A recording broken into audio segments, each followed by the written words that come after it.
เอาขึ้นเลย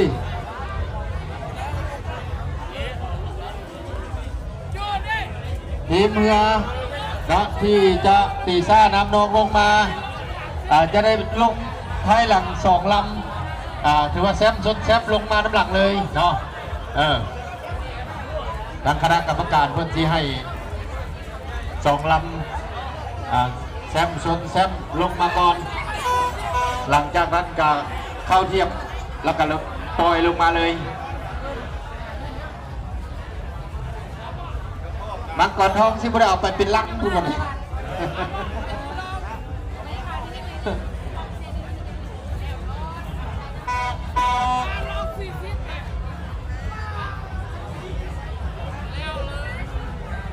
การถือว่าบุญช่วงเรือประจำปี2025ของเมืองนากายกับเป็นปีหนึ่งที่ครบรอบ20 ปีพอดีที่เราได้ทำการจัดการแข่งขันเรือสวงประเพณีเรือสวงเปิดกว้างปีนี้สำหรับประเพณียิงอันดับที่1เจ้าเมย์ก็เป็นเจ้าเมย์นำเทินอันดับที่2เจ้าเมย์คูณมาอันดับที่3นำเนียนนำสู้อันดับที่4มังกรทอง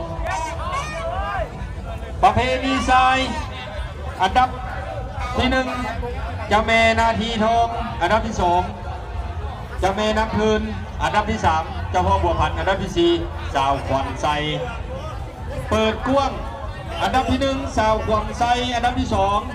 2เจ้าพ่อการเงินเมืองยมราชสาวขวัญไซหัวภูนากายสาวขวัญไซ LDB เมืองนากายอันดับ2เจ้าพ่อการเงินเมืองยมราชอันดับที่3เจ้าพ่อด้านสร้างเมืองคำเกิดแห่งบริคำไซอันดับที่4เจ้าพ่อตาดเมืองคำเกิด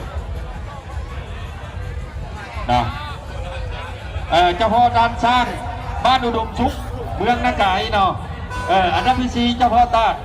เมืองคำเกิดแห่งบริคำไซอันนี้ก็ถือว่าผลการแข่งขันใน3 วันนะสรุปให้แฟนเพจมีทั้งรายการทั้งสถานีวิทยุได้รับรู้นับกันอยู่ทางบ้านทั้ง2ก็ดีภายใน15 ชิงไพ่ชิงเอาเงินรางวัลมีเงินรางวัลมีขันรางวัลบวกรอบนี้บวกได้แข่งละละแข่งแท้แข่งอีหลีเอาเหรอเอาว่าพาลงมาไอ้ยูทางไหนไม่ไหนยูทางไหนเอาเงินรางวัลให้ได้บนมันคู่ที่คู่ทีคู่นี้พอได้เห็นมีเงินให้หายแบบนี้เป็นแค่คู่นี้คู่ทีเรือเจ้าแม่นาทีทองชูชังเจ้าแม่นาทีทองชูชังงานเดือน10มีบุญสวงเงืออยู่บ้านเดือของแกงกำมวนเบาหน้ากายอยากขอเชิญชวนมามวนเดี่ยวบุญสวงเงือบุญสวงเงือเมืองนากายลมมากมายทั้งเหนือทั้งใต้มีเท่าแก่บ่าวสาวน้อยใหญ่อยู่ความใจเสียงไฟเงือมัน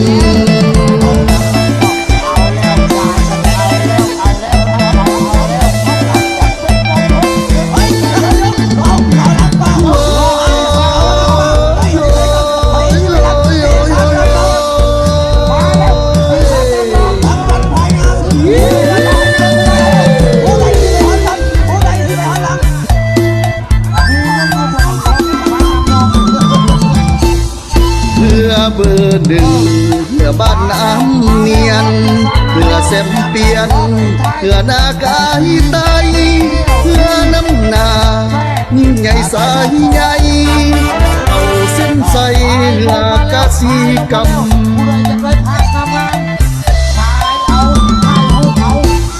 ชื่อเสียงดังก้องคือห้องว่าการสำนักงานสีพายน้อยใหญ่5 เมษาสาวมังกรหน่วยมาลัยอุดมสุขขอให้อยู่ดีมีแรง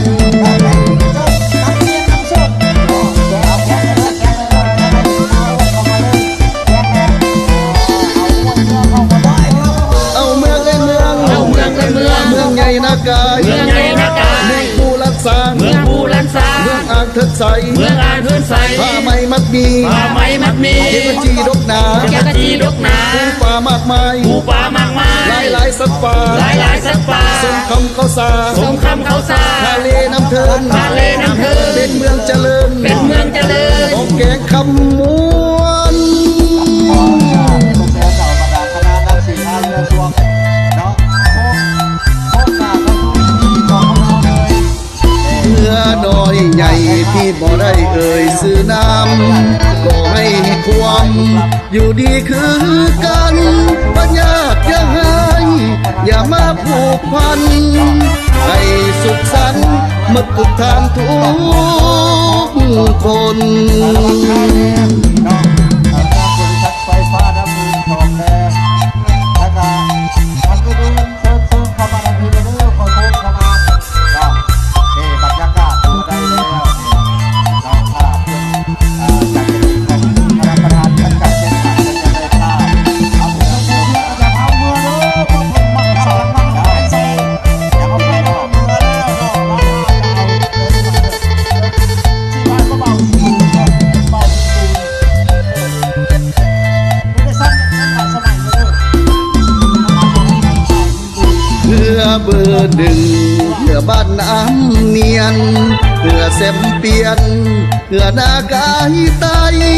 เรือน้ำนายิ่งใหญ่สายใหญ่เอาเส้นใส่เรือกาสีกรรม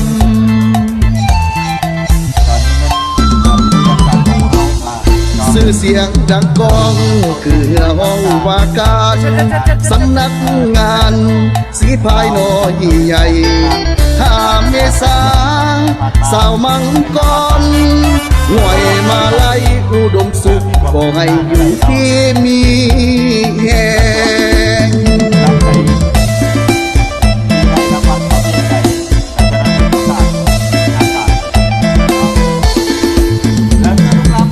เอาเมืองไอ้เมือง เอาเมืองไอ้เมือง เมืองใหญ่นากาย เมืองใหญ่นากาย เมืองปูรักษา เมืองภูลังสา เมืองอ่างเถิดใส เมืองอ่างเทินใส ผ้าไหมมัดมี ป่าไม้มัดมี เทพจีดกหนา แกกะจีดกหนา ปูป่ามากมาย หมู่ป่ามากมาย หลายสัตว์ป่า หลายสัตว์ป่า สมคำเขาสา สงคำเขาสา ทะเลน้ำเทิน ทะเลน้ำเทิน เป็นเมืองเจริญ เป็นเมืองเจริญ ของแกงคำมวน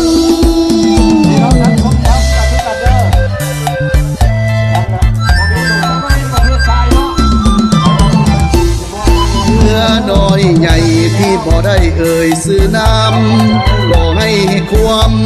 อยู่ดีคือกันปัญญายังให้อย่ามาผูกพัน ให้สุขสันต์หมดทุกทางทุกคน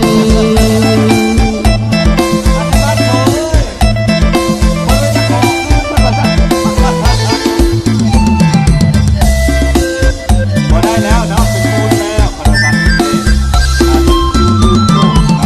ชื่อจังหวะชื่อแล้วชื่อเสียงในน้ำจะเมนำเทินในบ้านพกเอ้ยเนาะโอ้ยเฮ้ยเพิ่งจะมาควักข้างพวกเอวนี่ให้ได้เบาได้ไหนนี่ฉันสมเสยนักกีฬาทุกประเภททุกลำเนาะปีนี้บรรยากาศคืนบนซืนประกบกันเลยจับขอบเรือเนาะให้เป็นเพเลย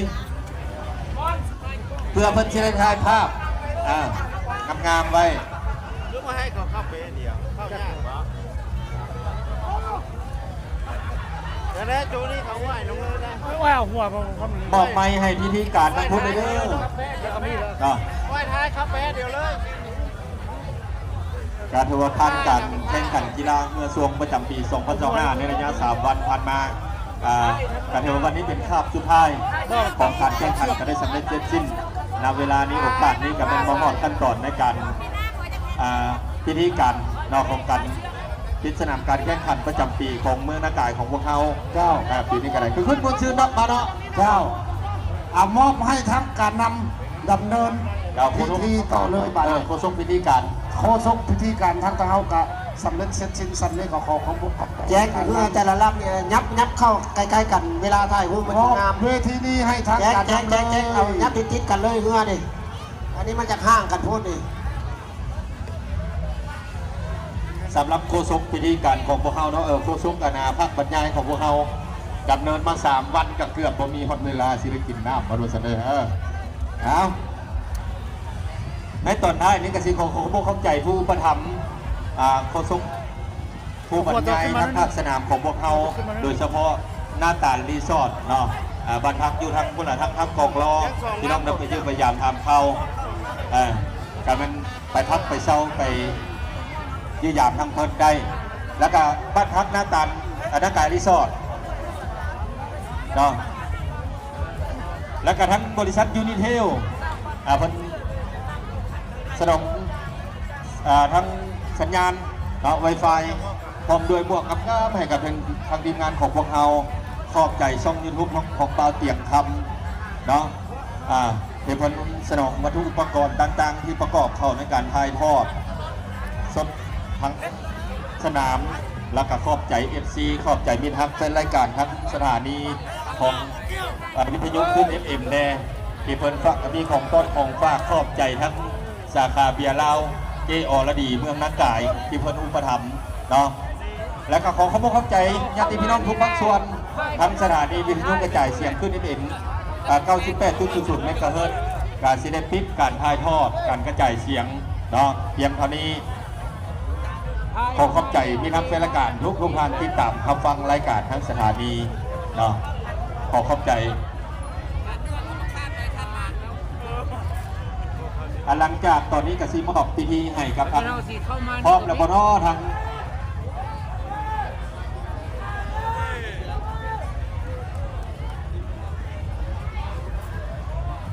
เอาคนยังย่อมเข้าเรียกว่าสิมาว่าน้อขออภัยเด้อท่านกันน้ำคันผู้ใหญ่ว่าน้อเห็นเงินทิพย์แล้วน้อขาดทั้งขออภัยหลานแม่เด้อท้องว่าน้อก่อนได้ผิดแล้วน้อขาดทั้งอภัยให้แก่หมอลำได้เถิดว่าน้อง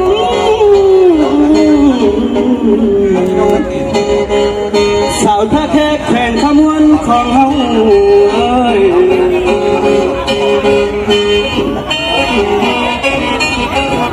ว่าน้อ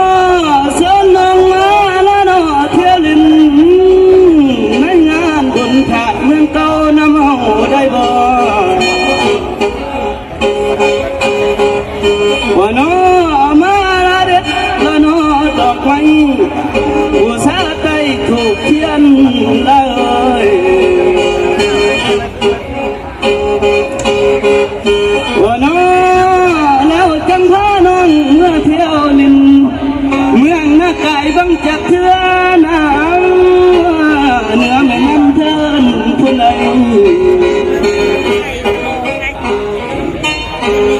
ว่าน้อเมืองนากายมันเฮาดีมันเป็นเมืองผู้ละน้อด่านสร้างอันเมืองนางนำคนใส่นานา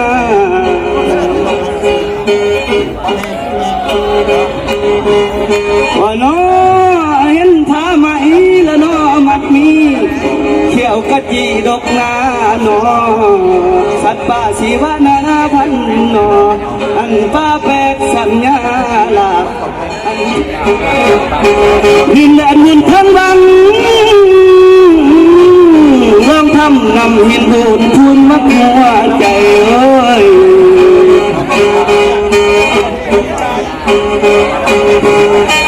โอ้ยเสนอแค่ทางไก่ไทยต่างดาวเล่าต่างประเทศมาเบิ่งรัฐบาลเพื่อนสร้างเป็นทางเหี้ยวไต้นั้นนา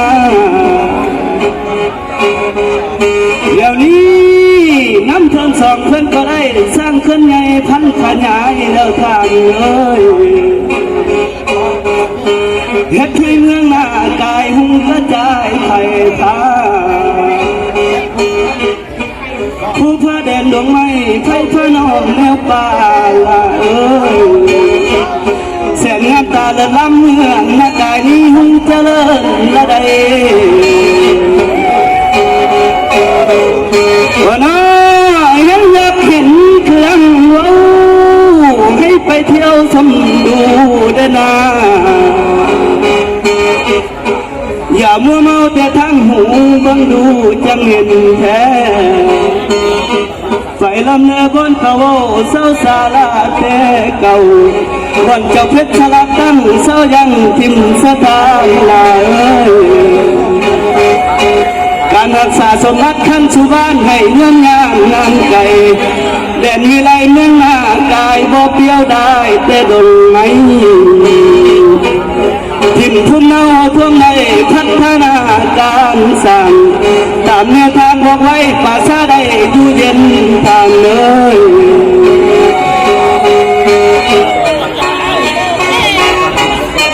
โอ้ยท่านก็นำแฝงขมวลของเฮาสุดนี้เจ้าเป็นเจ้าแขวงเราสุดที่มาให้เจ้าเป็นรัฐบาลผู้ยิ่งใหญ่ประชาชนยักษ์ใดอันไหนขอให้ได้สมจริงใจเสนอแด่ทอนขออายุท่านขอให้ยืนยาวมันพันปีเป็นขนาดให้เจ้ายืนร้อยยืนเท่าแก่สลาแด่ทอนวันน้าเห็นวันหน้าทอดนี้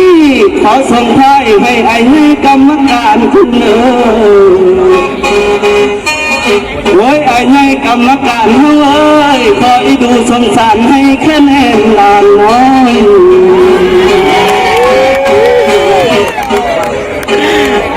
วันน้าให้เจ้ายืนยามันน้อไอ้ให้กรรมการเฮ้ยพันปีจะเหลืองลาโอ้ยตลอดผัวเมียและลูกเต้าให้ยืนมันคู่สุคนแก่ท้องเห็นมันมามีมาใช้ขอลาคนสู้ละเราความกินเมาใจมวนลาจนเดินวันน้อเพื่อนมามวนพร้อมชาวบ้านภาษาเอาอาป้าทำไงหน้าเท่าและทางขันมากน้อยสามารถขุนทองทั้งสองผู้แอบบุญยาแก้วหมอแค้นพร้อมหมอโซ่พร้อมปีมาเที่ยวนี้ขอให้ได้บุญนี้ขอได้เกิดสู่ห้องเมืองพาบนบุญเราอยู่พุ่นขอได้กองของทิพแก้วดินขสอดเมืองอินเดทอนขอได้กินของทิพย์ช่วงตะใจเย็นจอนเราขอให้สวยไว้นาผิวคำน้อยยังผ่านผู้พังเอ่ยเหมือนดังคมวัดไว้ไปอินแต้มเป็นสอนเดทอนสิขอลาลงก่อนเด้อโอ้ละน้อ